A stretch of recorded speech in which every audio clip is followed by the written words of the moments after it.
मुअज़्ज़ज़ हाज़िरीन मजलिस, अस्सलामु अलैकुम व रहमतुल्लाहि तआला व बरकातुहू।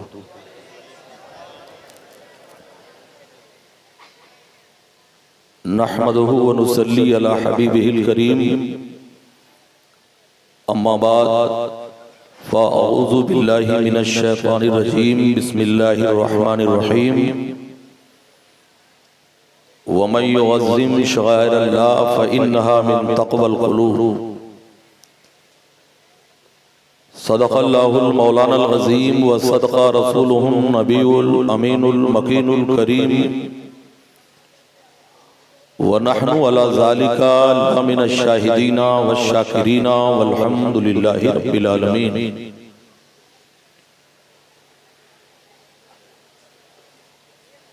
लगा ले जलवे काबा मुझे भी अपने सीने से। और बड़ा साहब आवाज सही करिए, जमाना तरक्की का है, आप पीछे न जाएं। लगा ले जलवे काबा मुझे भी अपने सीने से, खताएं बख्शवा कर आ रहा हूं मैं मदीने से। और ये जो लोग बिखरे हैं जरा करीब आ जाएं। हम उलटते नहीं बेजान किताबों के वरक़, हम वो पढ़ते हैं जो चेहरों पे लिखा होता है। अगर तूफान में कश्ती हो तो बन सकती है तदबीरें, मगर कश्ती में तूफान हो तो क्या इल्जाम तूफान का। सरकार हाफिज़ मिल्लत की जवारे रहमत में बहुत कम दर्जे का मौलवी सिराज चिश्ती हाजिरी की सआदत हासिल कर रहा है। हजरात, तो मैंने अर्ज किया लगा ले जलवे काबा मुझे भी अपने सीने से, खताएं बख्शवा कर आ रहा हूं मैं मदीने से। किया इनकार ये कहकर जहन्नम ने जलाने से, किया इनकार ये कहकर जहन्नम ने जलाने से। मदीने की महक आती है मुजरिम के पसीने से। और मुझे इतना यकीन है निस्बते आले पैगंबर पर,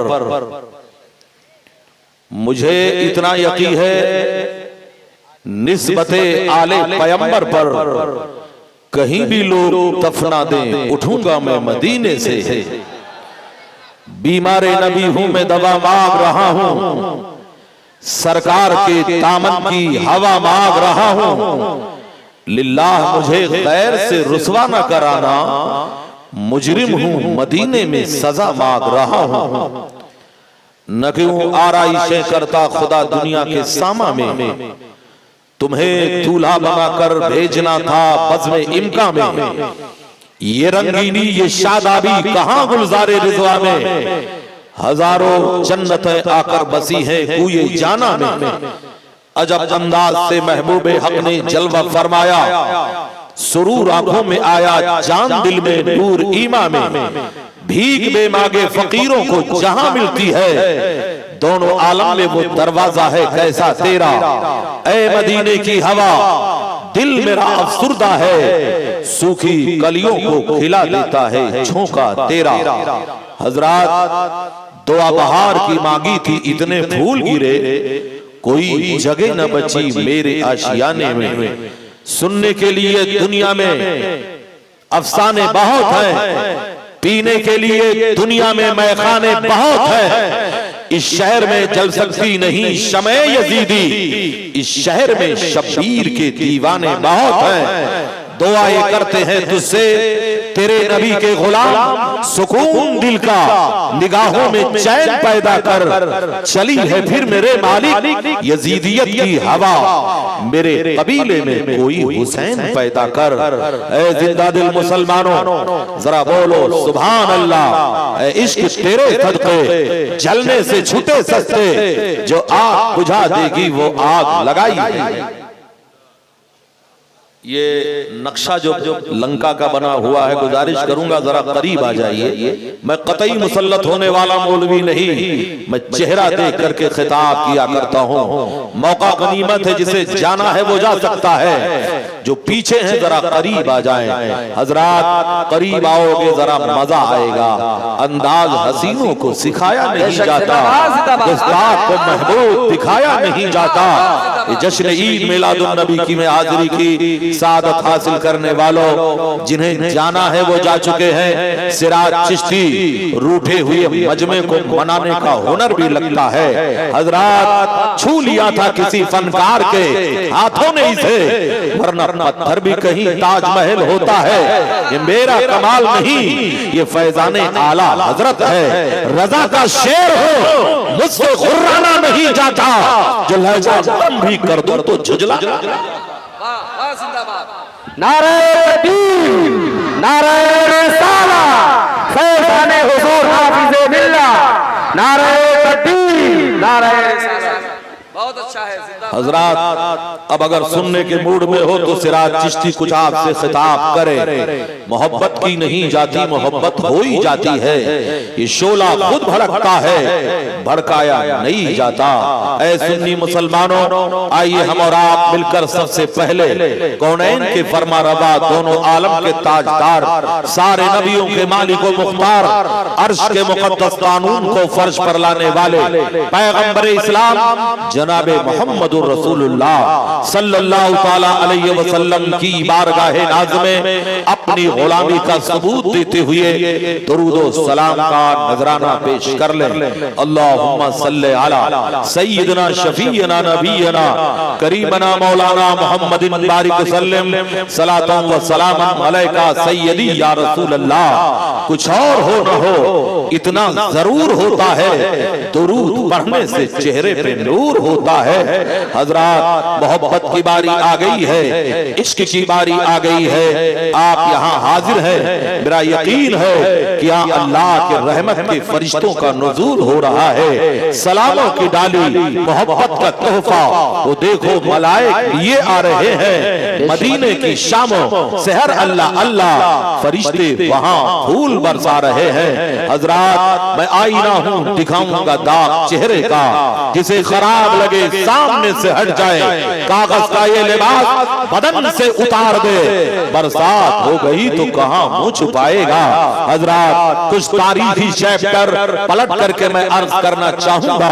हजरात जश्न ईद मिलादुन नबी में आप हाजिर हैं। मुस्तफा जान रहमत की बारगाह में खिराज अकीदत पेश करने के लिए आप हाजिर हैं। आओ इब्तिदा हम करते हैं मरकज़े इस्लाम से, आगाज करते हैं सदरे इस्लाम से। ये मरकज़े इस्लाम है कहाँ, ये सदरे इस्लाम है कहाँ। दुनिया के बुतकदों में पहला वो घर खुदा का, हम पासबां हैं उसके, वो पासबां हमारा। कुछ बात है कि हस्ती मिटती नहीं हमारी, सदियों रहा है दुश्मन दौरे ज़मां हमारा।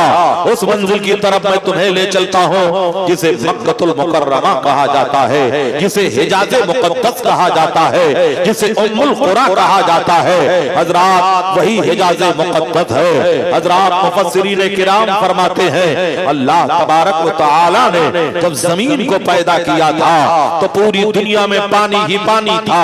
जब जमीन को पैदा किया तो सबसे पहला नुक्ता जो उभर करके पानी के सतह पे आया था, सबसे पहली जमीन जो उभर करके पानी पे आई थी वो कोई और जगह नहीं है, उसी जमीन को शहर मक्का कहा जाता है। वही दुनिया का सेंटर है और उसी दुनिया के सेंटर में अल्लाह का घर है जिसे खाने काबा कहा जाता है। हजरात उलमा से आपने बारहा सुना होगा, ऐ लोगों हजरत ईसा अला नबीना अलैहिस्सलातु व तस्लीम के दुनिया से उठा लेने के बाद 533 साल के बाद कौनैन के फरमारवा, दोनों आलम के ताजदार, सारे नबियों के मालिक व मुख्तार अल्लाह नूर का ताज पहनकर इस खाकदाने गीती पे जन्म लेते हैं। ऐ मुसलमानों हजरत ईसा अलैहिस्सलाम के जमाने से लेकर नबी रहमत के विलादत पाक का जो जमाना गुजरा, इसे दीन फितरत कहा जाता है। और जो दीन फितरत पर होता है उसे मुवहिद कहा जाता है, साहिब ईमान कहा जाता है। हजरत मक्कतुल मुकर्रमा में एक कबीला है, बड़ा मुअज़्ज़ज़ कबीला है, जिसे कबीले कुरैश कहा जाता है। उसी कबीले कुरैश में एक शख्सियत है जिन्हें हजरत अब्दुल मुत्तलिब कहा जाता है। अब्दुल मुत्तलिब कौन है? मेरे आका के दादा जान है, रसूल रहमत के दादा जान है। उनके बारे में मुहद्दिसीन लिखते हैं, अब्दुल मुत्तलिब की पेशानी पर नबी का नूर ऐसे चमकता था जैसे हिलाल चमका करता है। अब्दुल मुत्तलिब जब चला करते थे तो उनके जिस्म से मुश्क की खुशबू आया करती थी, वही अब्दुल मुत्तलिब है। अब जरा तवज्जो चाहूंगा, इधर उधर की बातें मत करो। हजरत सिराज चिश्ती जो गुफ्तगू करेगा इंशाअल्लाह पढ़ी लिखी गुफ्तगू करेगा। बहुत बड़ा मौलाना बन करके नहीं आया, मुसलमानों का गुलाम और खादिम बन करके आया, मगर गुफ्तगू जो होगी इंशाअल्लाह पढ़ी लिखी गुफ्तगू होगी। हजरत अब्दुल मुत्तलिब सरदार कुरैश हैं। आप फरमाते हैं अना अतूफो बिल काबते तिलकल लैला, जिस सुबह शादी को इमामुल अंबिया जन्म लिए हजरत अब्दुल मुत्तलिब कहते हैं उस रात को मैं खाने काबा का तवाफ कर रहा था। कहते हैं रात जब तीसरे पहर में दाखिल होती है तो मैंने क्या देखा, खाने काबा मकाम इब्राहिम की तरफ सजदे में झुक गया है और काबे से आवाज आ रही है, खबरदार मेरे खुदा ने मुझे पाक कर दिया बुतों की नजाकत से और बुत परस्तों की गंदगी से। मुश्किल आया ये कहकर सर के बल बुत गिर गए, कर कहता था काबा अस्सलातो वस्सलाम, मैं वो सुन्नी हूँ जमील कादिरी, मरने के बाद मेरा लाशा भी कहेगा अस्सलातो वस्सलाम। सुभान अल्लाह, बहुत अच्छे, सुंदर। नारे तकबीर, नारे रिसालत, फैज़ाने हुज़ूर हाफिज़े बिल्लाह, नारे तकबीर, नारे रिसालत। ऐ नबी रहमत से मोहब्बत करने वालों, नबी से इश्क करने वालों, आओ जरा तारीखी हैसियत से मैं आपसे गुफ्तगू करना चाहूंगा। हजरत अब्दुल मुत्तलिब कहते हैं मैं खाने काबा का तवाफ कर रहा था, रात जब तीसरे पहर में दाखिल होती है तो मैंने देखा खाने काबा मकाम इब्राहिम की तरफ सजदे में झुक गया है। काबे को झुकना ही था तो अपने ही हिस्से में झुक जाता, जिसे खतीम कहा जाता है। काबे को झुकना था, रुकने यमानी की तरफ झुक जाता, रुकने शामी की तरफ झुक जाता, चाहे जमजम की तरफ झुक जाता, मगर काबा झुका तो मकाम इब्राहिम की तरफ क्यों झुका? तो मुहद्दिसीन फरमाते हैं मकाम इब्राहिम की तरफ काबा झुककर रसूलुल्लाह की विलादत का पता दे रहा था। हजरात वजह ये है, ये मकाम इब्राहिम क्या है? एक मोजज़े वाला पत्थर है। यही वो पत्थर है जिस पर खड़े होकर पानिए काबा हजरत इब्राहिम खलील ने काबे की दीवारों को मुकम्मल किया था, काबे की छत को मुकम्मल किया था। हजरत जब काबे को मुकम्मल कर लिया तो उसी पत्थर पे खड़े होकर हजरत इब्राहिम ने दुआ किया था, या अल्लाह अगर इजाजत हो तो मजदूरी मांग लो, इजाजत हो तो उजरत मांग लो, इजाजत हो तो बदला मांग लो, जवाब मिला खलील मांगो अता किया जाएगा। हजरत खलील खड़े हो गए, कहा या अल्लाह और अंबिया बनी इस्राइल में आए, आखिरी नबी को मेरी नस्ल में पैदा फरमा दे। यही वजह है जब काबा झुका तो मकाम इब्राहिम की तरफ झुक रहा है। जिनके सजदे को मेहराब काबा झुकी उन भवों की लताफत पे लाखों सलाम डाल दी कल्ब में हजरत मुस्तफा सैयदी आला हजरत लाखों सलाम। जब नारा लगाने का नंबर आया तो नारा ही नहीं लग रहा है, जरा कभी कभी मौका दिया करो।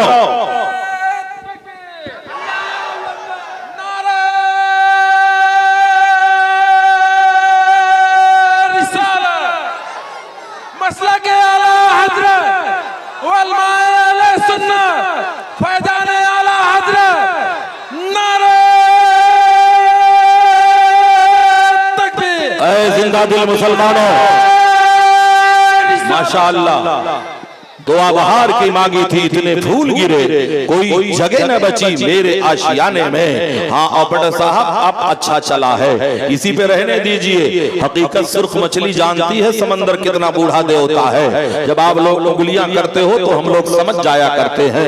ऐ नबी से मोहब्बत करने वालों, ऐ नबी से प्यार करने वालों, ऐ नबी से इश्क करने वालों, अब आओ जरा तारीख का बाप पलट करके मैं आईना दिखा दूं।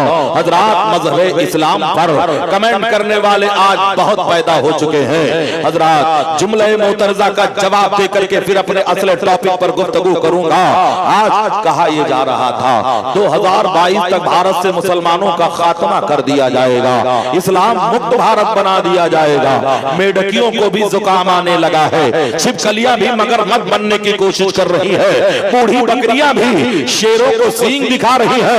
भूल गया जब हिंदुस्तान में गरीब नवाज आए थे तो 6 मुसलमानों के साथ आए थे। पृथ्वीराज के पास 6 लाख आर्मी थी।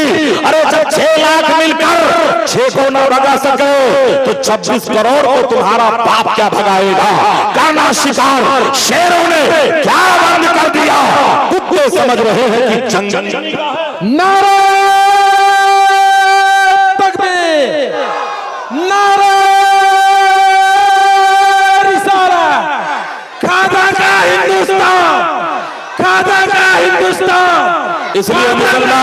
इसलिए मुसलमानों याद रखो, जब तक भारत में गरीब नवाज का दूधिया गुंबद सलामत रहेगा तब तक भारत में इस्लाम का परचम सलामत रहेगा, इस्लाम की शान सलामत रहेगी, इस्लाम की इज्जत व आबरू सलामत है। ऐ मुसलमानों, तो मैं जिक्र मुस्तफा कर रहा था। हजरत अब्दुल मुत्तलिब कहते हैं फिर मैं और आगे बढ़ा तो मैंने सफा व मरवा को देखा। ये वो खुशनसीब पहाड़ियां हैं जिनका जिक्र कुरान में आया है। इन सफा वल मरवता मिन शाइरिल्लाह। हजरात इन दोनों पहाड़ियों का जिक्र कुरान में आया है। अब्दुल मुत्तलिब कहते हैं जब मैं सफा मरवा के करीब गया तो मैंने क्या देखा, 2 हसीन परिंदे हैं जो आपस में बैठ करके नबी के आमद पे नगमा सराई कर रहे हैं, नबी के आमद पे गुनगुना रहे हैं। अब्दुल मुत्तलिब कहते हैं मेरी खुशियों का ठिकाना ना रहा। मैं दौड़ता हुआ अपने मकान के दरवाजे पे गया। मेरे घर का दरवाजा अंदर से बंद था। मैंने दरवाजे की कुंडी पे दस्तक दिया, तब किसी ने दरवाजा खोला और कहा ऐ अब्दुल मुत्तलिब मुबारक हो, तुम्हारे घर दोनों आलम के ताजदार पैदा हुए हैं, सारे नबियों के मालिकों मुख्तार पैदा हुए हैं, दोनों आलम के आका पैदा हुए हैं। अब्दुल मुत्तलिब कहते हैं मैंने कहा जरा मुझे भी जियारत कर लेने दो, मुझे भी देख लेने दो। तब किसी कहने वाले ने कहा था जब तक हम नबी की कदमबोसी से फारिग नहीं हो जाएंगे न कोई अंदर आएगा न कोई बाहर जाएगा। हजरत अब्दुल मुत्तलिब कहते हैं मुझे जलाल आ गया, मेरे कमर में तलवार लटक रही थी। मैंने फौरन अपने न्याम से तलवार खींच लिया और जबरदस्ती दरवाजे को धक्का देकर के अंदर गया। तो मैंने क्या देखा, एक शख्स है जिसके चेहरे पर नकाब है, हाथ में नंगी तलवार है। मेरी नजर जब उसके तलवार पे पड़ती है तो मेरे बदन पे राशा तारी हो गया, कपकपी तारी हो गई। तलवार मेरे हाथों से छूटकर जमीन पर गिर पड़ी। उस शख्स ने कहा ऐ अब्दुल मुत्तलिब घबराने की जरूरत नहीं है, हम तो खुदा के रहमत के फरिश्ते हैं। पहले हम जी भर के नबी का दीदार करेंगे, फिर तुम रसूल के जलवों से अपनी आंखों को मुनव्वर कर लेना। निदा आई दरीचे खोल दो, ऐवाने कुदरत के नजारे खुद करेगी। आज कुदरत शान कुदरत की। हजरात गौर फरमाइए। हजरत अब्दुल मुत्तलिब कहते हैं फिर मैं अंदर गया। हजरत बीबी आमिना से कहा ऐ आमिना अपने लफ्ते जिगर को दिखा दो, अपने नूरे नजर को दिखा दो, अपने दिल के करार को दिखा दो। हजरत सैयदा आमिना रज़ी अल्लाह ताला अन्हा ने मेरे पैगंबर के रुखे ज़ेबा से ऊन के कपड़े को हटाया तो पूरे कमरे में नूर का धारा निकलने लगा, उजाला ही उजाला हो गया। हजरत अब्दुल मुत्तलिब कहते हैं हजरत अब्दुल मुत्तलिब का बयान आपने मुलाहिजा कर लिया। अब आओ हजरत सफिया बिन्त अब्दुल मुत्तलिब है, है, जो नबी रहमत सल्लल्लाहु ताला अलैहि वसल्लम की फूफी जान है, उनका बयान है। जब पैगंबर पैदा हुए थे तो हालत सजदा में पैदा हुए थे और बड़ी फसीह बलीग ज़बान में कह रहे थे ला इलाहा इल्लल्लाह इन्नी रसूलुल्लाह। ये कौन कह रहा है? रहमत आलम कह रहे हैं, हजरत सफिया कहती हैं। फिर मैंने चाहा पैगंबर को गुस्ल कराऊं, इन्हें नहलाऊं। आवाज आई सफिया, महबूब दो आलम को पाको मुनज़्ज़ा पैदा किया गया है, तैयब व ताहिर पैदा किया गया है। हजरत सफिया कहती है जब नबी आए तो उनके जिस्म की चमक से मेरे कमरे में जो उजाला था, जो चिरागें जल रहे थे, वो चिरागें बुझ गई जिनके आगे सभी मशाल है। शम्मा को लेके आया हमारा नबी रहमत सल्लल्लाहु ताला अलैहि वसल्लम से मोहब्बत करने वाला हजरत सफिया का बयान आपने मुलाहिजा कर लिया। अब यहीं पर एक बात और बता दो, मेरे पैगंबर ने 3 खुशनसीब औरतों का दूध पिया है। सबसे पहले अपनी वालिदा माजिदा हजरत बीबी आमिना रज़ी अल्लाह ताला अन्हा का दूध पिया है। दूसरे नंबर पर हजरत सुवैबा अबू लहब की लौंडी रज़ी अल्लाह ताला अन्हा का दूध पिया है। तीसरे नंबर पर हजरत हलीमा सादिया रज़ी अल्लाह ताला अन्हा का दूध पिया है। लोग कहते हैं हलीमा ने नबी को पाला, सिराज चिश्ती का अकीदा है हलीमा ने नबी को नहीं पाला, मेरे नबी ने हजरत हलीमा को पाला। सोचे कहां खलील बिना काबा बिना लौलाद वाले साहिबी साहब। नारे तकबीर, नारे रिसालत, फैज़ाने हुज़ूर हाफिज़े बिल्लाह हज़रत अल्लामा सिराज चिश्ती। नारे तकबीर, नारे रिसालत। ऐ नबी रहमत से मोहब्बत करने वालों, नबी से प्यार करने वालों, नबी से इश्क करने वालों, वो कौम जिंदा रहती है जो अपने आइडियल को याद करती है, अपने मरकज़े अकीदत को याद करती है। वाकई आप जिंदा कौम हो कि अपने आका का जश्न मना रहे हो, अपने पैगंबर के नाम पर नगमा सराई कर रहे हो। ऐ लोग हो, ये उलमाए अहले सुन्नत है, इनके रुखे ज़ेबा की जियारत इबादत से कम नहीं है। मेरे नबी ने फरमाया है आलिम के लिए समंदर की मछलियां दुआ करती हैं, जमीन की चींटियां दुआ करती हैं। ये वो लोग हैं जिनके सदक़े में आपके बच्चों को इस्लाम का कलमा नसीब होता है। ये वो लोग हैं जो जिंदगी के 3 मोड़ पर काम आते हैं। जब तुम जन्म लेते हो तो कान में अजान यही देते हैं, जवान होते हो तो काज़ी निकाह यही बनते हैं, मरने के बाद मुसल्ले जनाजा पर यही आलिम व हाफिज व कारी जाया करते हैं। गरज छुपी है कोई एहतराम के पीछे, जरूर है कोई मकसद सलाम के पीछे। तू अपने शहर का होगा बड़ा अमीर मगर नमाज पढ़नी पड़ेगी इमाम के पीछे। नारे तकबीर, नारे रिसालत, उलमाए अहले सुन्नत, फैज़ाने हुज़ूर हाफिज़े बिल्लाह। नारे तकबीर पड़ेगी इमाम के पीछे। ऑर्डर साहब थोड़ा बढ़ाइए, जमाना तरक्की का है। नबी रहमत से मोहब्बत करने वालों बताओ सुनने के मूड में हो या जल्दी से खत्म कर दो? तो जरा हाथ उठा करके बताओ जल्दी से कितने लोग घर जाना चाहते हैं? बहुत हाफिज़े मिल्लत के इलाके के लोग हैं, समझदार काफी हैं। अब जरा बोलो सुभान अल्लाह। ऐ इश्क तेरे सदक़े चलने से छुटे सकते, जो आग बुझा देगी वो आग लगाई है। नबी से मोहब्बत करने वालों, नबी से प्यार करने वालों, नबी से मोहब्बत करने वालों, हजरत हलीमा सादिया का बयान आपने मुलाहिजा कर लिया। अब और आगे बढ़ो। हजरत हलीमा सादिया का बयान मुलाहिजा करने के बाद अब मैं बताना ये चाहूंगा, अरब का दस्तूर ये था, औरतें बच्चों को तो पैदा कर दिया करती थी मगर दूध पिलाने के लिए भारे की औरतें आया करती थी। आज कबीले बलूसात की औरतें मक्कतुल मुकर्रमा में हाजिर हैं, शहर मक्का में हाजिर हैं, ताकि अमीरों के बच्चों को ले ले, सरमायादारों के बच्चों को ले ले, जागीरदारों के बच्चों को ले ले, नवाबों के बच्चों को ले ले हजरात, ताकि बदले में सोने का सिक्का मिलेगा, रेशम का कपड़ा मिलेगा, खजूर की गोनी मिलेगी। मगर ऐ लोगों, तमाम औरतों ने मेरे नबी को ये कह करके छोड़ दिया था कि बाप का साया सर पर नहीं है, दादा गुर्बत की जिंदगी गुजार रहा है, दूध पिलाने के बदले में हमें कुछ ना मिलेगा, ये कह करके छोड़ दिया। मगर बड़ी तूने तौकीर पाई हलीमा, बनी तू मोहम्मद की दाई हलीमा। हलीमा का नसीबा बेदार हो गया, अपने शौहर जनाब हारिस के साथ साथ आती हैं और कहती हैं हमें बच्चा नहीं मिला, चलो सरदार काबा, सरदार कुरैश, सरदार कुरैश के घर के तोते को उठा लेते हैं। ये बच्चा बड़ा हसीन और खूबसूरत है।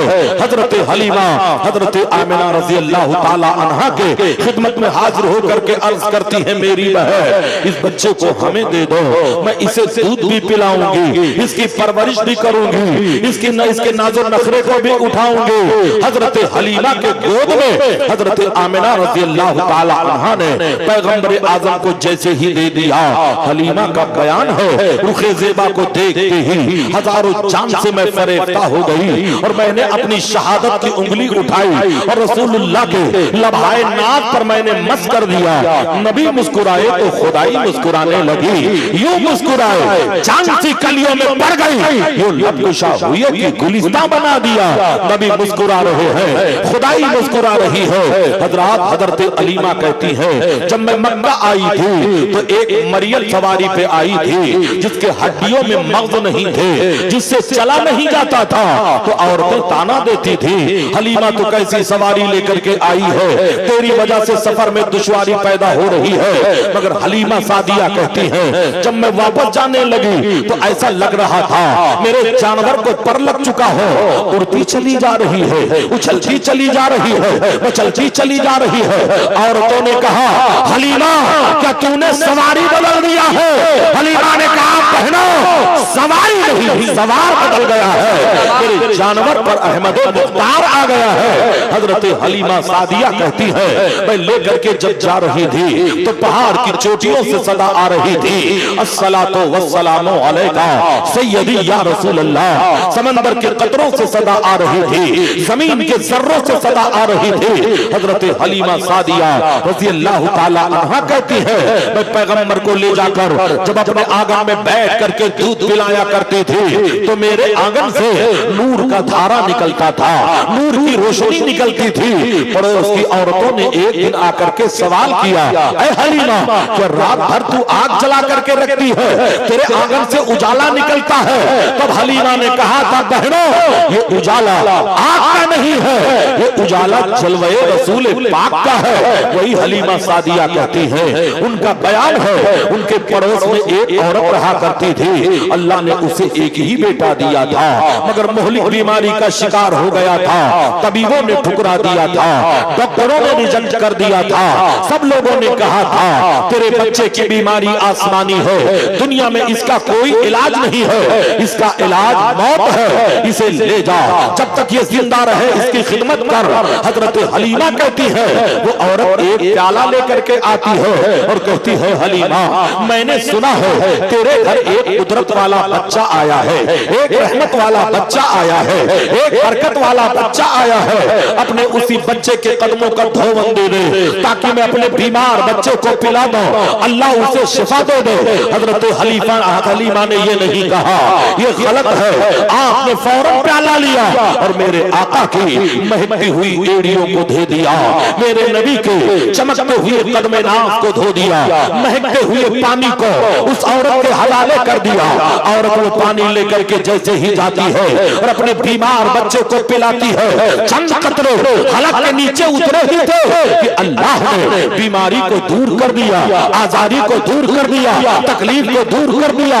तब बरेली का ताजदार कलम उठा करके तर्जमानी करता है, जिनके कलमों का धोवन है आबे हयात है वो जाने मसीहा, हमारा नबी कौन देता है, देने को मुंह चाहिए, देने वाला है सच्चा, हमारा नबी सात चमक वाले उजलों में चमचा किए, अंधे शीशों में चमका।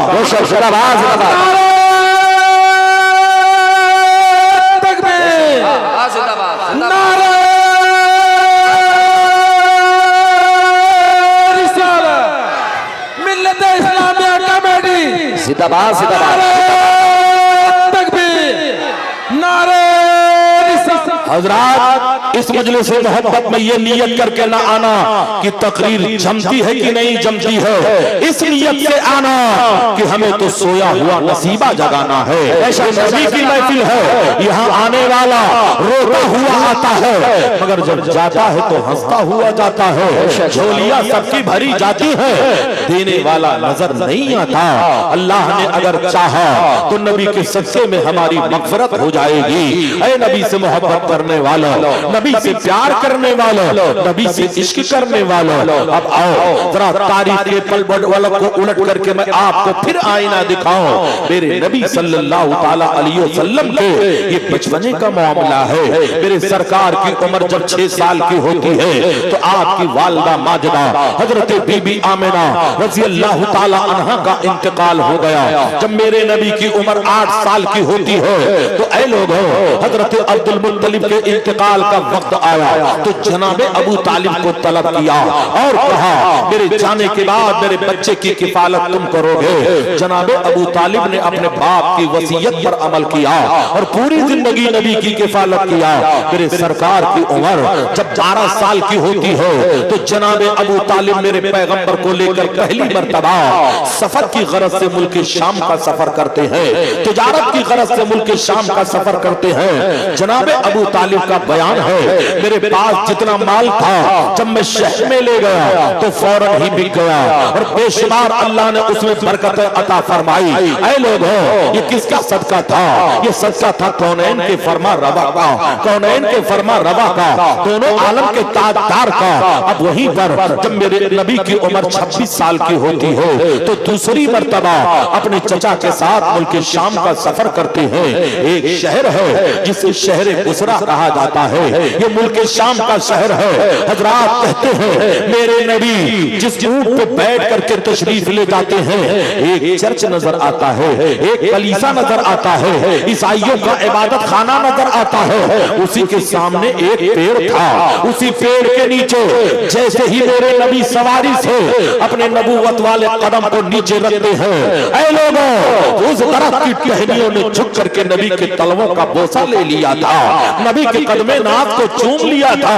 अंदर बैठकर चर्च का पादरी ये मंदिर देख रहा था, हैरत ज़दा हो गया, अंदर दौड़ता हुआ गया, एक पुराने संदूक को खोलता है, एक बोसीदा किताब लाता है, किताब को पलटता है, कभी अपने खुली किताब को देखता है, कभी अल्लाह की खुली हुई किताब रसूलुल्लाह के चेहरे को देखता है।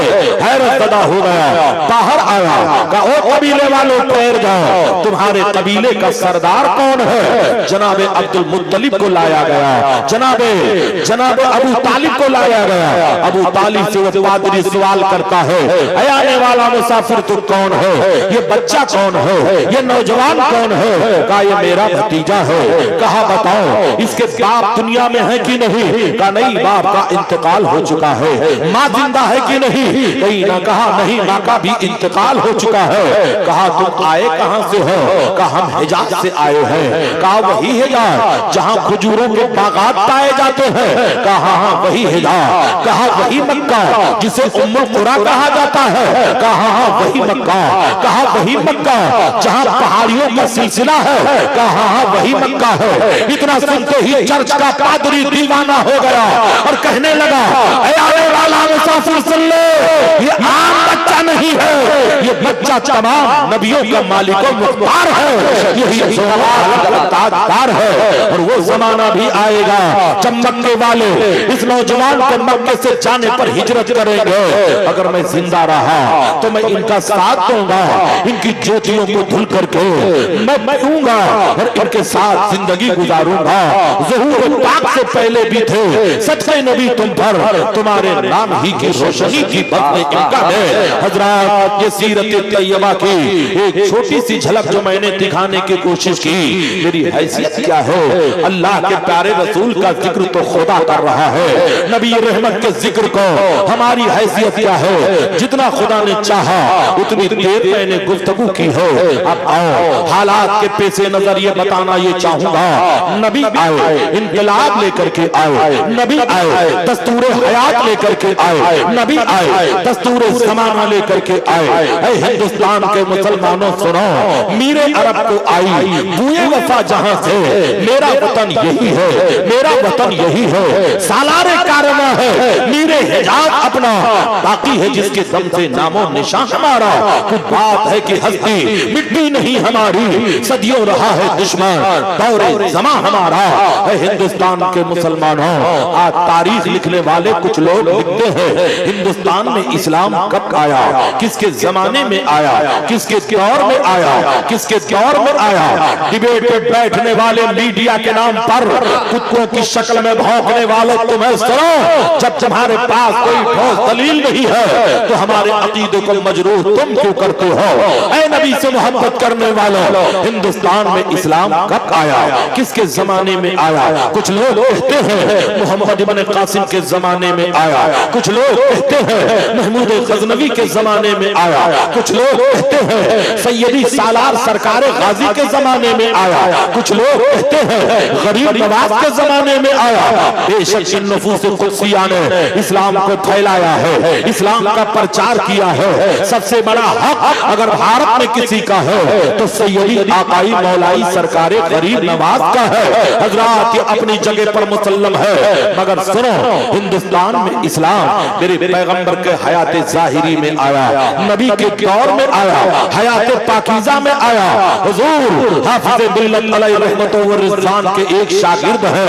ऐ लोग हैं जिन्हें अल्लामा अब्दुर रहीम कानपुरी सुम्मा उतरौलवी कहा जाता है। उन्होंने एक किताब लिखी है जिसका नाम है अल मौजज़ात। बड़े हवालों से जकड़ कर उस किताब को लिखा है, तबरी का हवाला दिया है, तारीख़ फरिश्ता का हवाला दिया है, तहरीर किया है कि हिंदुस्तान में इस्लाम नबी के जमाने में आया। कैसे आया वो दौर भी याद करो।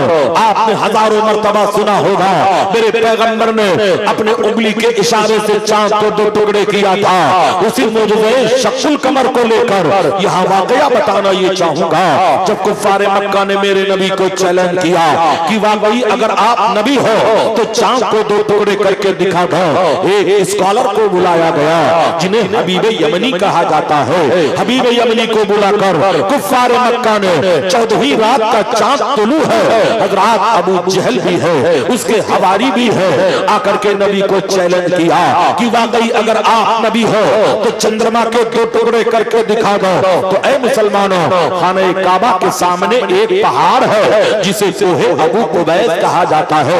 दुनिया में सबसे पहला जो पहाड़ पैदा किया गया वो मक्कतुल मुकर्रमा में है। उसी के नीचे मेरे नबी का घर है, जहाँ मेरे पैगंबर ने जन्म लिया था, जहाँ नबी की विलादत हुई थी। उसी पहाड़ पर एक मस्जिद है जिसे मस्जिद बिलाल कहा जाता है। उसी मस्जिद बिलाल में वो हिस्सा है जहाँ खड़े होकर मेरे नबी ने इशारा करके चांद को दो टुकड़े किया था। ऐ लोगों, जब लोगों ने नबी से मुतालबा किया तो मेरे नबी ने नबूवत वाली उंगली को उठाई तो चांद दो टुकड़ों में बटा। एक हिस्सा पहाड़ के उधर था, एक हिस्सा पहाड़ के इधर था। एक लम्हे के लिए पूरी दुनिया में अंधेरा छा गया। ऐ लोगों, फिर चांद आपस में जम हो गया। अब बताना ये चाहूंगा, इस मौजूज़े शक्कुल कमर को सिर्फ मक्के वालों ने नहीं देखा था, यमन के लोगों ने भी देखा था, मिस्र के लोगों ने भी देखा था, शाम के लोगों ने भी देखा था और इराक के लोगों ने भी देखा था। और रात के सन्नाटे में ऊंट के कजावे पे बैठकर सफर करने वाले मुसाफिरों ने भी देखा था। ऐ मुसलमानों, इसी भारत में दो खुशनसीब राजा थे जिन लोगों ने मौजूज़े शक्कुल कमर को देखा था। एक केरला का राजा था जिसे राजा सामरी या समूरन कहते हैं, एक मध्य प्रदेश का राजा था जिसे राजा भोज कहते हैं। ये दोनों अपने महल पे हैं, चंद्रमा को फटते हुए देखते हैं। जब सभा होती है तो केरला का राजा सामरी अपने नजूमियों को बुलाता है, पंडितों को बुलाता है और कहता है मैंने रात में चंद्रमा को फटते हुए देखा है, कहीं मेरे लिए कोई बुरा शगुन तो नहीं है। तब उसके पंडितों ने इल्म की किताब खोली, कहा महाराज तेरे लिए बुरा शगुन नहीं है, हमारे इल्म की किताब कहती है वैसे में आखिरी पैगंबर जन्म ले लिया है, जो इशारा करेगा तो चांद को दो टुकड़े कर देगा। हजरात, जब ये सामरी सुनता है तो एक कश्ती तैयार करता है और नबी से मुलाकात के लिए चल पड़ता है। मगर कहते हैं यमन के साहिल पर जब पहुंचता है तो उसकी उसकी कश्ती समंदर में डूब जाती है। ऐ लोगों, किस्मत की बदनसीबी टूटी वहां कमा, तो 4 हाथ चपटे लबे पाम रह गए। ये तो राजा सामरी का किस्सा वहीं पे तमाम हो गया। मगर आओ, मध्य प्रदेश का राजा, जिसे राजा भोज कहते हैं, ऐ मुसलमानों, इंदौर से 40 किलोमीटर की दूरी पर एक शहर है जिसे शहर धार कहा जाता है। उसी तरह शहर धार में दरियाए चमेली के साहिल पर एक किला था जो आज खंडरात में बदल गया है। उसी किले का मालिक राजा भोज था। वो अपने महल पे बैठा हुआ चांद को जब फटता हुआ देखा तो सुबह में जो नजूमियों को बुलाया, ज्योतिषियों को बुलाया, पूछा तो वही जवाब दिया जो राजा सामरी के पंडितों ने दिया था। तो राजा भोज चुप नहीं बैठा, अपने 5 कारिंदों को तैयार किया और इन्हें मक्कतुल मुकर्रमा भेजा। ये पांचों गए और मेरे नबी से मुलाकात किया और मुझे शकुल कमर के बारे में गुफ्तगू किया। अब यहीं पर इल्मे गैबे नबूवत पे उंगली उठाने वालों से सवाल करना चाहूंगा कि नबी को कुछ नहीं पता है तो बताओ, जब राजा भोज के कारिंदे मक्का गए थे तो उनकी जबान अरबी नहीं थी, संस्कृत थी, भोजपुरी थी। उन लोगों ने अपने लबो लहजे में नबी से सवाल किया था और नबी ने उन्हीं के लबो लहजे में जवाब दिया था। और कोई क्या तुमसे नेहा हो भला ही छुपा तुम नारे तकबीर, नारे रिसालत, फैज़ाने हुजूर हाफिज़े दिल्लाह, नारे तकबीर, नारे रिसालत। ऐ नबी रहमत से मोहब्बत करने वालों, नबी से प्यार करने वालों, नबी से इश्क करने वालों, ऐ नबी से प्यार करने वाले, आओ जरा तारीख का वो चैप्टर फिर पलट करके मैं दिखाऊं और बताना ये चाहूंगा। ये पांचों कारिंदे गए और नबी से मुलाकात किया। जैसे ही रसूलुल्लाह के चेहरे को देखा, हजारों जान से फरेफ्ता हो गए। ये पांचों पलट करके आए। मेरे नबी ने इन लोगों से कहा था वापस जाओ और राजा भोज को मेरा पैगाम दे दो और मैं उसे इस्लाम की दावत देता हूँ। उससे कह दो वो अगर कलमा पढ़ लेता है तो अब उसका नाम भोज नहीं होगा, उसका नाम अब्दुल्ला होगा। ये पांचों आए और राजा भोज को पैगंबर का जब पैगाम दिया तो दिल तो पहले ही दीवाना हो चुका था, दिल तो पहले ही नबी के इश्क में पागल हो चुका था। जैसे ही इतना सुना, राजा भोज ने अपने महल को छोड़ दिया, एक जंगल में आया और ऐलान करता है, ऐ ज़मीन व आसमान के खुदा गवाह हो जाना, मैंने मान लिया तेरे नबी का लाया हुआ दीन सच्चा है, तेरा नबी सच्चा है, इस्लाम सच्चा है, कुरान सच्चा है। अब मैं ऐलान करके कलमा पढ़ता हूँ। जब बिके न थे तो पूछता न था, तूने खरीद कर मुझे अनमोल कर दिया। जिंदाबाद जिंदाबाद, नारे तकबीर, नारे रिसालत, फैज़ाने आला हज़रत, नारे तकबीर, नारे रिसालत। ऐ नबी रहमत से सच्ची मोहब्बत करने वालों, नबी से प्यार करने वाले, नबी से इश्क करने वालों, राजा भोज ने वहीं पे खड़े होकर के कलमा पढ़ लिया था। मैंने 4 मरतबा राजा भोज की कब्र पे हाजिरी भी दी है और फातिहा भी पढ़ा है और पांचों वो लोग भी इस्लाम कबूल कर लिए थे जो मक्कतुल मुकर्रमा में जाकर नबी रहमत से मुलाकात किया था।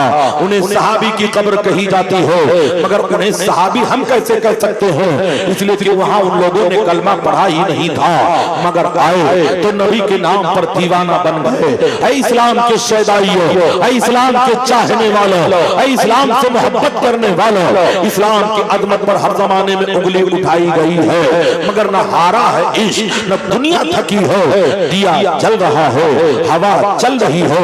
ऐ इस्लाम के मानने वालों, अपने नबी का जश्न मनाया करो। ये जरूरी नहीं कि बहुत बड़ा मजमा हो तभी जश्न मनाया करो। हर 11 तारीख को इमाम अहमद रजा फाजिल बरेलवी नकल फरमाते हैं, हर 11 तारीख को अपने घर में ही घर के लोगों खड़े होकर मदीने की तरफ दुरूद सलाम पढ़ा करो। यही मीलाद है, यही मजलिस मीलाद है। हजरात, दरबार इलाही में न सूरत देखी जाती है न सीरत देखी जाती है, वहां तो मांगने वाले की नीयत देखी जाती है। नबी से प्यार करने वालों, अब आओ रसूलुल्लाह की सीरत तैयबा पे गुफ्तगू करते हुए उस जमाने को मैं याद दिलाना चाहूंगा, उस जमाने को याद दिलाना चाहूंगा जब अरब के जाहिल लोग अपनी बच्चियों को जिंदा कब्रों में दफन कर दिया करते थे। अरब के जाहिल इतने बड़े जाहिल थे कि गुनाह करके दीवारे काबा पर अपने गुनाहों को लिख दिया करते थे। हजरात, जब कोई औरत का बच्चा पैदा करने के लिए कमरे में बिठाई जाती थी तो पहले ही कब्र का गड्ढा खोद दिया जाता था। हजरात, मगर नबी आए, इनकलाब लेकर के आए, नबी आए, दस्तूर हयात लेकर के आए, नबी आए, दस्तूर जमाना लेकर के आए। हजरात, मेरे नबी आए तो बच्चियां जो जिंदा कब्रों में दफन हो रही थी उन्हें जिंदगी का मुफ्ता दिया जा रहा है। मक्कतुल मुकर्रमा में वो कब्र ब्रिज के नीचे आज भी मौजूद है जिन्हें 1450 साल पहले अरब के जाहिल छोटी छोटी बच्चियों का गला दबोच कर जिन कब्रों में दफन कर दिया करते थे वहां की हुकूमत ने महफूज करके रखा है। जमाने जाहिलियत की यादगार के लिए उन कब्रों को महफूज करके रखा है। ऐ मुस्तफा जान रहमत की शहदाइयों, जश्न ईद मिलादुन नबी में हाजिरी की सादत हासिल करने वालों, आओ जरा उस बाप को पलट करके मैं आपको बताना चाहूंगा, उस दौर को किसका जिक्र करना चाहूंगा। कहते हैं नबी के जमाने में एक शख्स थे जिन्हें हजरत दहिया कल्बी कहा जाता है। ये दहिया कल्बी कौन है? ये रसूलुल्लाह के सहाबी हैं, अभी ईमान नहीं लाए हैं, अभी ईमान नहीं लाए हैं। अल्लाह ने दहिया कल्बी को इतना खूबसूरत बनाया था, इतना हसीन बनाया था, जब वो अपने घर से बाहर निकलते थे तो औरतों पर्दे के पीछे से उस हुस्न को देखने के लिए बेकरार रहती थी। एक दिन मेरे सरकार की नजर दहिया कल्बी के चेहरे पे पड़ गई। मेरे नबी ने हाथ उठा दिया, या अल्लाह दहिया कल्बी को ईमान की दौलत अता कर दो, दहिया कल्बी को मुसलमान बना दो। नबी दुआ करो और कबूल ना हो इजाजत का जोड़ा, इनायत का सेहरा दुल्हन बन के निकली तो आए मोहम्मद। ताज्जुब तो ये है कि दोज़ख की आतिश लगाए खुदा और बुझाए मोहम्मद। हजरत दहिया कल्बी के लिए नबी दुआ करते हैं। जब सुबह होती है दहिया कल्बी रसूलुल्लाह की खिदमत में हाजिर होते हैं। सहाबाए किराम के अंजुमन में नबी तशरीफ फरमा है। ऐसे सहाबा बैठे हैं सरकार के करीब जैसे मसीहा बैठा हो, बीमार के करीब दहिया कल्बी नबी की खिदमत में हाजिर होते हैं। अर्ज करते हैं, या रसूल अल्लाह, किस मजहब की बात आप करते हैं, किस धर्म का प्रचार आप करते हैं, कौन सी तबलीग आप करते हैं? मेरे नबी ने दहिया कल्बी को इस्लाम की दावत दिया। दहिया कल्बी ने कहा, या रसूल अल्लाह, अगर मैं कलमा पढ़ करके मुसलमान हो जाऊं तो मेरे दो गुनाह बहुत बड़े बड़े हैं, क्या आपका खुदा मेरे दोनों गुनाहों को मुआफ कर देगा? दहिया कल्बी को खबर नहीं है, दहिया कल्बी को पता नहीं है कि इस्लाम का खुदा रहमान भी है, रहीम भी है, सत्तार भी है, गफ्फार भी है। इस्लाम का खुदा ही सारे जग का पालनहार है। इसलिए दहिया कल्बी ने यह सवाल किया था। मेरे नबी ने कहा था, ऐ दहिया कल्बी, तौबा का दरवाजा खुला हुआ है, तुम तौबा करोगे अल्लाह तुम्हारे जुर्मों खता को मुआफ कर देगा। दहिया कल्बी ने कलमा पढ़ लिया, हल्का बगोशे इस्लाम हो गए। फिर मेरे नबी से अर्ज करते हैं, या रसूल अल्लाह, अगर इजाजत हो तो मैं अपना दुखड़ा सुना दूं, अपना वाकया सुना दूं। कहा हाँ हाँ इजाजत है। कहा, या रसूल अल्लाह, मैं अपने कबीले का सरदार हूँ, 150 घर मेरी सरदारी के नीचे आता है और मैंने एक कानून बनाया है और वो कानून ये है कि अगर लड़का पैदा हो तो बाप की अमानत समझ करके उसे पाल लिया जाए, अगर लड़की पैदा हो तो उसे जिंदा कब्र में दफन कर दिया जाए। अरब के जाहिल लड़कियों से नफरत इसलिए करते थे कि लड़की बड़ी होगी तो उसकी शादी करनी पड़ेगी और दामाद के सामने अपना सर झुकाना पड़ेगा, इसलिए लड़कियों का कत्ल हो रहा था, लड़कियों को जिंदा कब्रों में दफन किया जा रहा था। मगर या रसूल अल्लाह, आप आए इनकलाब लेकर के आए, आप आए सारे आलम के लिए रहमत बन करके आए, आप आए दस्तूर हयात लेकर के आए रसूल रहमत सल्लल्लाहु ताला अलैहि वसल्लम की खिदमत में। दहिया कल्बी कहते हैं, या रसूल अल्लाह, मैंने अपने यहाँ कानून बनाया था कि अगर लड़की पैदा हो तो उसे जिंदा कब्र में दफन कर दिया जाए या गला दबोच करके मार दिया जाए। अपने कानून के पेशे नजर या रसूल अल्लाह, मैंने 70 बच्चियों को कत्ल करवाया है, क्या मेरा गुनाह मुआफ होगा? हजरत जिब्रील उतर पड़े, या रसूल अल्लाह, अल्लाह आपको सलाम कहता है और पैगाम दिया है कि दहिया कल्बी को खुशखबरी सुना दीजिए कि इस्लाम लाने की खुशी में खुदा ने इनके गुनाहों को बख्श दिया है, इनके जुर्म को माफ कर दिया है, इनके खता को माफ कर दिया है। दहिया कल्बी के खुशी के आंसू गिरने लगे, फिर वो सिसक सिसक कर रोने लगे। मेरे नबी ने फरमाया दहिया कल्बी अब रोने की वजह क्या है? कहते हैं या रसूल अल्लाह एक गुनाह और है जिसे याद करता हूं तो कलेजा मुझको आता है, अगर इजाजत हो तो उस जुर्म को भी बयान कर दो। मेरे नबी ने फरमाया दहिया कल्बी उस जुर्म को भी बयान करो। कहते हैं या रसूल अल्लाह ये वाकया मेरा जाती वाकया है, मैं अपने कबीले का सरदार भी हूँ और बहुत बड़ा ताजिर हूँ। मेरे घर में माले तिजारत इकट्ठा हो गया था, सौदा कच्चा था, अगर मंडी में ना पहुंचाया जाता तो बहुत बड़ा नुकसान हो जाता। और मंडी मुल्क की मंडी नहीं थी, दूसरे मुल्क का सफर करना था। उस जमाने में मेरी बीवी हामिला थी, मेरी बीवी के शिकम में बच्चा परवरिश पा रहा था, मगर ये खबर नहीं था बेटा है या बेटी हो। इसलिए मैंने जाने से पहले अपनी बीवी को ताकीद किया था कि सुन ले, अगर बेटा पैदा होगा तो हमारी अमानत समझ करके उसे पाल लेना, अगर बेटी पैदा होगी तो उसे कत्ल करवा करके कब्र में दफन करवा देना। कहते हैं या रसूल अल्लाह मैं तो चला गया। तकरीबन 3.5 साल के बाद जब पलट करके वापस आया तो मेरे घर का दरवाजा अंदर से बंद था। मैंने दरवाजे की कुंडी पे दस्तक दिया तो अंदर से एक बच्ची की आवाज उभरती है, कौन है दरवाजे पर? या रसूल अल्लाह। जब मैंने बच्ची की आवाज सुनी तो मेरे तन बदन में आग लग जाती है। मैंने सोचा कहीं मेरे घर में लड़की तो नहीं पैदा हुई है जिसे मेरी बीवी ने पाल लिया है। तब मैंने तड़प कर कहा मैं मालिके मकान दहिया कल्बी हूँ, दरवाजा खोल। या रसूल अल्लाह जैसे ही दरवाजा खुला एक बड़ी खूबसूरत सी बच्ची 3.5 साल की तकरीबन थी बाहर निकलती है और निकलते ही या रसूल अल्लाह अपना सर उसने मेरे टांगों के बीच में डाल दिया और अपने नन्हे नन्हे हाथों से मेरे पैरों को पकड़ लिया और कहने लगी मेरे बाबा आप कहाँ थे? कब से मैं आपका इंतजार कर रही थी, कब से मैं आपका रास्ता देख रही थी। या रसूल अल्लाह जब मुझे यकीन हो गया ये मेरी बेटी है तो मैंने उसे साइड में कर दिया। मेरी बीवी सहमी हुई खड़ी थी, मैंने उससे सवाल किया, मैंने तुझसे कहा था अगर लड़की पैदा होगी तो कत्ल कर देना, अगर लड़का होगा तो हमारी अमानत समझ करके पाल लेना। तूने लड़की को पाल लिया।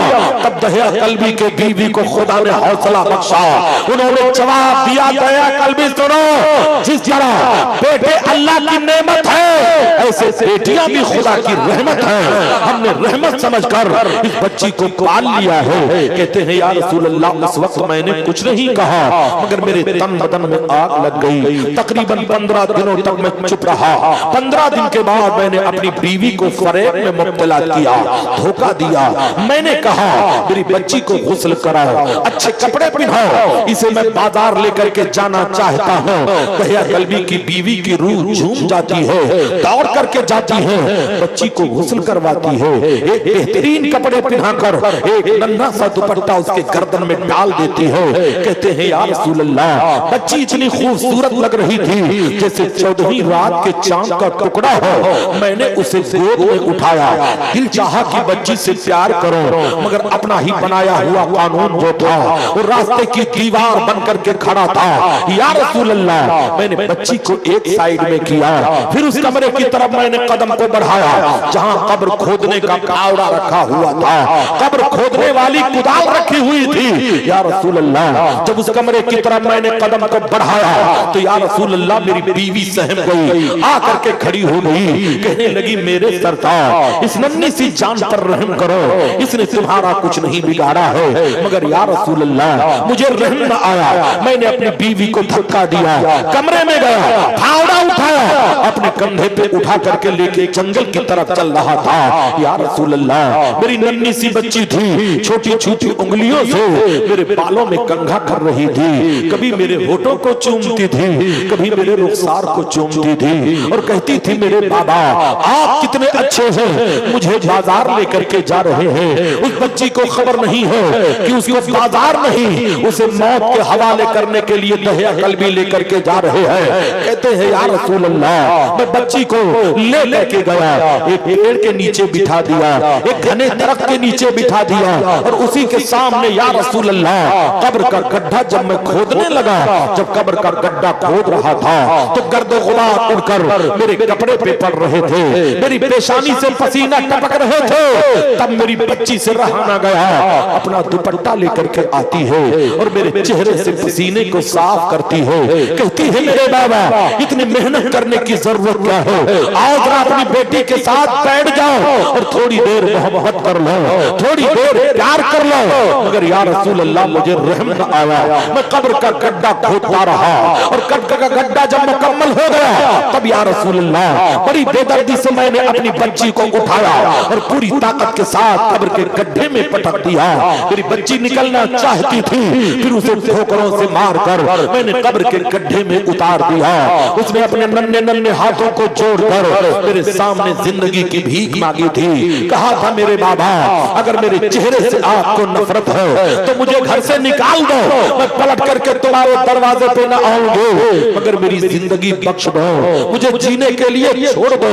मगर कहते हैं या रसूल अल्लाह मुझे रहम न आया, या रसूल अल्लाह मुझ पर जुनून सवार था, मुझे रहम न आया। मैंने उठाकर कब्र के गड्ढे में उसे डालकर फावड़ा उठाया और मिट्टी बराबर करने लगा।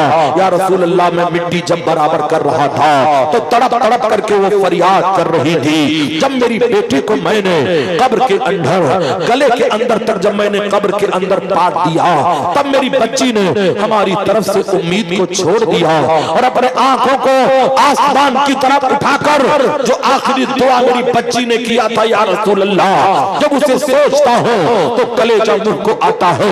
मेरे नबी ने फरमाया बताओ कल भी तेरी बेटी ने दुआ क्या किया था? कहा था या रसूल अल्लाह मेरी बेटी ने कहा था या अल्लाह तेरा वो नबी कब आएगा जो मरने वाली बेटियों को जिंदगी का मुद्दा सुनाएगा, जो मरने वाली बेटियों को जिंदगी का मुद्दा सुनाएगा। यही कहते कहते या रसूल अल्लाह मेरी बेटी की आवाज दब जाती है। मेरी बेटी को मैंने कब्र में दफन कर दिया। या रसूल अल्लाह मेरे नबी इतना रोए कि नबी की मुकद्दस दाढ़ी आंसुओं से तर हो जाती है। एक सहाबी खड़े हो गए, कहा तहया कल्बी तुमने गलत किया जो मेरे नबी को रुला दिया, मेरे पैगंबर को रुला दिया। तब उसी मजमे में मेरे नबी ने कहा था ऐ मेरे जानसार सहाबा सुनो, जिसे खुदा ने दो बेटियां दी हो और दोनों बेटियों को अदब की तालीम देकर शादी कर दो, नबी फरमाते हैं उसके जन्नत की जमानत मैं दे रहा हूँ। कल कयामत के दिन वो जन्नत में हमारे बगल में ऐसे ही होगा जैसे शहादत के उंगली के बगल में बीच की उंगली होती है। आता है गरीबों पे उन्हें प्यार कुछ ऐसा खुद भीख दे और खुद कहे मक्ते का भला हो। नबी से मोहब्बत करने वालों, नबी से प्यार करने वालों, नबी से इश्क करने वालों, हजरत ये तो दो बेटियों वालों के लिए खुशखबरी है। मगर हजरत सैयदा आयशा सिद्दीका रज़ी अल्लाह ताला अन्हा जिन्हें फकीह उम्मत कहा जाता है, एक दिन नबी की खिदमत में अर्ज करती है या रसूल अल्लाह ये तो वो खुशनसीब लोग हैं जिनके घरों में बच्चे पैदा हुए और इंतकाल किए, मगर आपके उम्मत में कुछ ऐसे लोग होंगे जो लावलद होंगे, न कोई बेटा होगा, न कोई बेटी होगी, न कोई यार होगा, न कोई मददगार होगा। जरा उनके बारे में फरमा दीजिए। तब मेरे नबी ने कहा था ऐ आयशा सुनो, जिसका दुनिया में कोई सहारा ना होगा क़यामत के दिन उसका सहारा मैं बनूंगा। नूह को भी मौजे तूफान से किनारा मिल गया, हजरत मूसा को भी लुत्फ़े नज़ारा मिल गया, हर एक बेचारे को चारा मिल गया, हम गरीबों को मोहम्मद का सहारा। नारे तकबीर, नारे रिसाला, असरफे मुस्तफा, रिफाते मुस्तफा, नारे तकबीर, नारे। परमिशन है आपकी तरफ से कुछ देर और चले तो इधर चिलमन से मैं झांकूं, उधर चिलमन से तुम झांको, लगा दो आप चिलमन को, ना मैं झांकू ना तुम झांको। बोलो जरा सुभान अल्लाह। खत कबूतर किस तरह ले जाए पामे यार पर कतरने को लगी है कैंचियां दीवार पर। नकीब अहले सुन्नत हजरत मौलाना आमिर रजा साहब और यहाँ पर शायर इस्लाम तशरीफ फरमा है। सारा पानी छू के होठों से गुलाबी कर गया, वो नदी की मछलियों तक को शराबी कर गया।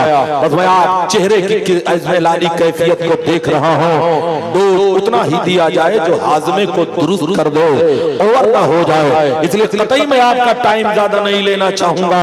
यहाँ पर मस्जिदों के इमाम भी हैं, अगर 5 मिनट लेट हो गए तो सदर साहब की तलवार गर्दन पर लटकती हुई नजर आती है। इसलिए ऐ लोगों, कतई में ज्यादा टाइम आपका लेना नहीं चाहूंगा। पर चलते चलते नबी रहमत सल्लल्लाहु तआला अलैहि वसल्लम से मोहब्बत करने वालों, आओ फिर तुम्हें मक्कतुल मुकर्रमा ही ले चलता हूँ, फिर तुम्हें मक्कतुल मुकर्रमा की मुकद्दस बारगाह में ले चलता हूँ। हुजूर जिसे फजूल समझकर बुझा दिया तूने, वही चिराग जलाओ तो रोशनी होगी, वही चिराग जलाओ तो रोशनी होगी। वही मक्कतुल मुकर्रमा है जिसे खाने काबा कहा जाता है। दुनिया के बुतकदों में पहला वो घर खुदा का, हम पासबा हैं उसके, वो पासबा हमारा, वही खाने काबा है। अब चलते चलते माँ बाप की अजमत पर एक वाकया बयान करके अपनी बातों को खत्म करना चाहूंगा। खाने काबा है, एक शख्स है जो कंटिन्यू 19 हज कर चुका है, मगर हज करने के बाद जब वो मिज़ाब रहमत के नीचे जाता और अपने हाथों को उठाकर खुदा की बारगाह में दुआ करता था, या अल्लाह मेरे हज को कबूल कर ले, आवाज आती थी, बंदे तेरी इबादत को तेरे चेहरे पे मार दिया गया, तुझे मरदूद कर दिया गया।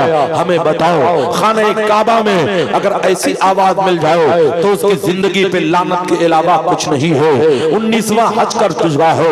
आज 19वां हज करने के बाद उस सहने काबा में आया, तवाफ़े ज़ियारत करने के बाद एक अल्लाह के वली से मुलाकात हो जाती है। अल्लाह का वली वो है जो जाहिर को भी देखता है, बातिन को भी देखता है। अल्लाह के वली के हाथ को पकड़ करके रो पड़ा, कहने लगा, हुजूर 19वां हज मैंने किया, मगर हर बार यही मुझे जवाब मिलता है, तेरी इबादत को तेरे चेहरे पे मार दिया गया है। अल्लाह के वली ने कहा, बता तेरे माँ बाप जिंदा हैं या मर चुके हैं? का कोई पता नहीं, 19 साल गुजर गए, मैंने अपने घर का रुख नहीं किया। अल्लाह के मुक़द्दस वली ने तड़प कर कहा, निकल जा नादान, हर में काबा से बाहर निकल जा। तेरे हद से ज्यादा बेहतर ये है, अपने बूढ़े माँ बाप की खिदमत कर। कहते हैं उसका नाम हुसैन था। वो रोता हुआ हर में काबा से निकला, 1 महीने का सफर करता हुआ वो अपने गांव जब पहुंचता है, ऐ लोगों 1 महीने के सफर करने के बाद 19 साल के बाद अपने गांव में दाखिल हुआ।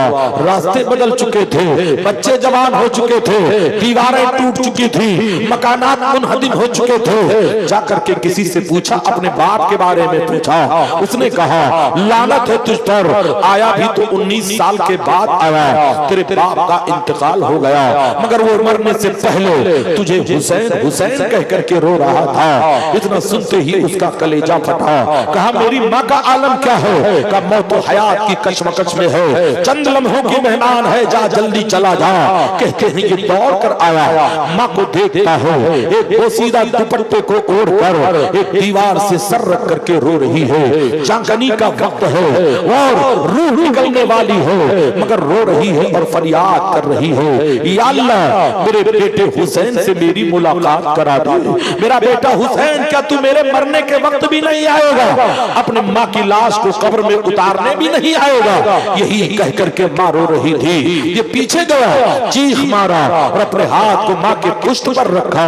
कहा, माँ तेरा गुनहगार मुजरिम बेटा तेरे निगाहों के सामने है। माँ पलट करके नजर डालती है, उसके आंखों में एक चमक पैदा होती है, चेहरे पर एक खुशी के आसार जाहिर होते हैं और कहती है, मेरा बेटा खुदा तेरा भला करे। यही कह करके माँ की रूह निकल जाती है। गांव वालों ने गुस्ल दिया, कफन पहनाया, नमाज जनाजा पढ़ा करके कब्र में दफन कर दिया। कहते हैं 1 महीना नहीं 6 महीने तक हुसैन गांव में रहा। हर रोज अपनी माँ की कब्र पे जाता रहा, फातिहा पढ़ता रहा, दुरूद सलाम पढ़ता रहा। 6 महीने के बाद फिर पलटता है और मक्कतुल मुकर्रमा का सफर करता है। उसके बाद जब हज का जमाना आया, आज 20वां हज कर रहा है। 20वें हज करने के बाद फिर उसने तवाफ़े ज़ियारत किया और मिज़ाब रहमत के नीचे गया, अपने हाथ को उठाकर खुदा की बारगाह में दुआ किया, मौला हमारी इबादत को कबूल कर लो। आवाज आई, बंदे तेरे आज के भी हज को कबूल कर लिया गया और 19 साल जो रद्द कर दिया गया था तेरे माँ के सजदे में उसे भी कबूल। नारे तकबीर, नारे फैजान हुजूर हाफिज़े बिल्लाह, नारे तकबीर, नारे रिसालत। अल्लाह ताला अपने प्यारे हबीब के सदक़े में हमारी हाजिरी को कबूल फरमाए और इस कमेटी पर खुसूसी फजल फरमाए जो नबी रहमत के जश्न की महफिल मुनाकिद किया करते हैं। या अल्लाह जो आया है उसका भी भला फरमा, जो नहीं आया है उसका भी भला फरमा। ऐ खुशअक़ीदा मुसलमानों, मैं चलते चलते पैगाम अमन देना चाहूंगा। जियो तो मसलके आला हजरत पर मत जियो, मरो तो मसलके आला हजरत पर मरो। वमा अलैना इल्लल बलाग। इस्लाम जिंदाबाद, मसलके आला हजरत पाइंदाबाद।